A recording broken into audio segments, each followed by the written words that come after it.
No final do século XIX, o Brasil ainda estava tentando entender o que se tornaria depois do fim da monarquia. A queda de Dom Pedro II em 1889 havia dado início a um novo período, a República, mas longe das cidades e dos debates políticos no sertão nordestino, a vida continuava praticamente a mesma. A seca castigava a terra, a pobreza dominava o cotidiano, e milhares de pessoas viviam esquecidas pelo governo. Era uma região dura, onde sobreviver já era uma batalha diária. E foi nesse cenário árido e sofrido que surgiu um movimento que em poucos anos se transformaria em uma das guerras mais dramáticas da história do país. A Guerra de Canudos. No meio daquele sertão castigado pelo sol, caminhava um homem que logo se tornaria uma figura quase mística para muitos sertanejos. Seu nome era Antônio Conselheiro, com barba longa, roupa simples e uma voz firme que ecoava pelas pequenas vilas. Ele pregava mensagens de fé, justiça e esperança. Falava sobre solidariedade entre os pobres, criticava impostos injustos e denunciava o abandono do povo sertanejo. Suas palavras tocavam profundamente aqueles que já tinham perdido quase tudo para a seca, para a fome e para a desigualdade. Aos poucos, pessoas começaram a segui-lo por onde ele passava. Esses seguidores não eram apenas curiosos. Muitos abandonavam suas antigas vidas para caminhar ao lado dele. Eram ex-escravizados sem terra, agricultores arruinados pelas secas, famílias inteiras que não viam mais futuro nas cidades pequenas do sertão. Para essas pessoas, Antônio Conselheiro não era apenas um pregador. Ele representava uma chance de recomeçar. Depois de anos peregrinando, esse grupo decidiu se estabelecer em um lugar isolado no interior da Bahia.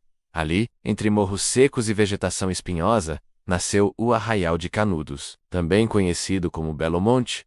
O que parecia apenas um pequeno acampamento começou a crescer rapidamente. Em poucos anos, milhares de pessoas passaram a viver ali. Canudos se transformou em algo surpreendente. No meio do sertão seco e esquecido, surgia uma comunidade viva, organizada e cheia de gente. Casas de barro começaram a se multiplicar. Pequenas plantações surgiram ao redor, e a população aumentava a cada mês. Muitos trabalhavam juntos, dividiam alimentos e ajudavam uns aos outros. Para quem vivia ali, Canudos não era apenas um povoado, era um refúgio. Mas enquanto Canudos crescia, rumores também começaram a crescer nas cidades próximas. Alguns comerciantes e autoridades locais passaram a ver aquela comunidade com desconfiança. Como um povoado tão grande podia surgir no meio do nada?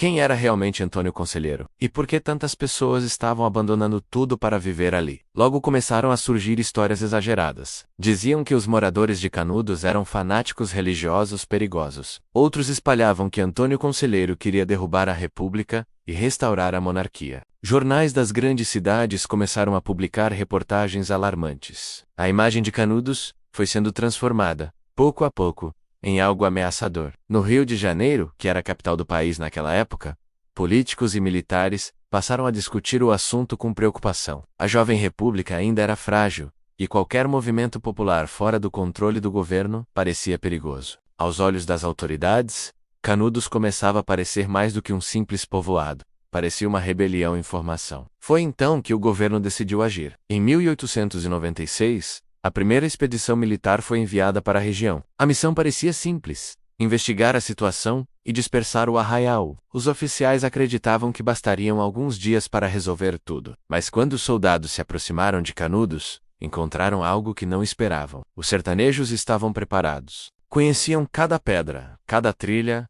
e cada morro daquele terreno difícil. Armados muitas vezes apenas com armas antigas, facões e espingardas simples, eles resistiram ao avanço das tropas. O confronto foi rápido, confuso e surpreendente. Quando tudo terminou, os soldados haviam sido derrotados. A notícia correu rapidamente pelo país. Um grupo de sertanejos pobres havia vencido uma expedição do exército brasileiro. Aquilo parecia impossível. O governo então enviou uma segunda expedição, desta vez com mais homens e armamentos. Mas o resultado foi ainda mais humilhante. Mais uma vez, as tropas enfrentaram forte resistência e foram obrigadas a recuar. Cada derrota aumentava a tensão. Nos jornais, Canudos passou a ser retratada quase como um inimigo do país. Alguns militares começaram a dizer que aquilo já não era apenas um problema regional, era uma ameaça à autoridade da República. Então veio a terceira expedição. Agora o clima já era de guerra. Centenas de soldados marcharam rumo ao sertão da Bahia, determinados a destruir o arraial.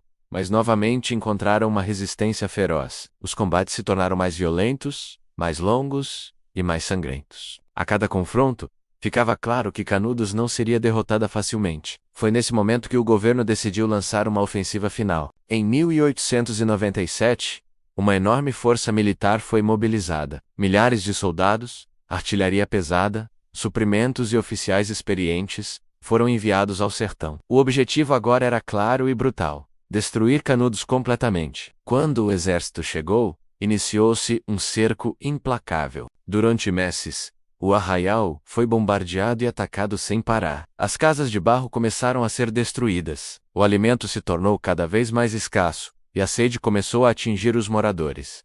Mesmo assim, a resistência continuava. Entre os soldados e observadores que acompanhavam aquela campanha, estava o jornalista Euclides da Cunha.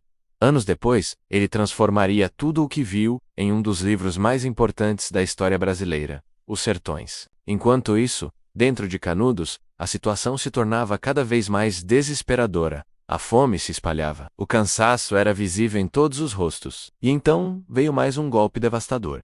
Antônio Conselheiro morreu em setembro de 1897, provavelmente vítima de doença e exaustão. Mesmo sem seu líder, muitos sertanejos continuaram lutando. Era uma resistência quase inimaginável. Homens, mulheres e até jovens defendiam o arraial como podiam, mesmo sabendo que o fim estava próximo. Em outubro de 1897, após meses de cerco e combate, o exército finalmente tomou Canudos. O que restava da cidade foi completamente destruído. Quando a guerra terminou, quase nada havia sobrado. Estima-se que dezenas de milhares de pessoas tenham morrido naquele conflito. O arraial, que havia surgido como um refúgio para os esquecidos do sertão, foi apagado do mapa. Assim terminou a Guerra de Canudos, uma guerra interna brutal, que revelou ao Brasil inteiro a profunda desigualdade entre o país urbano e o sertão abandonado. Mas a história de Canudos não terminou ali. Anos depois, ao publicar Os Sertões, Euclides da Cunha fez o país olhar novamente para aquele episódio, não apenas como uma revolta, mas como uma tragédia humana. Canudos passou a simbolizar o choque entre dois mundos: o Brasil que queria se modernizar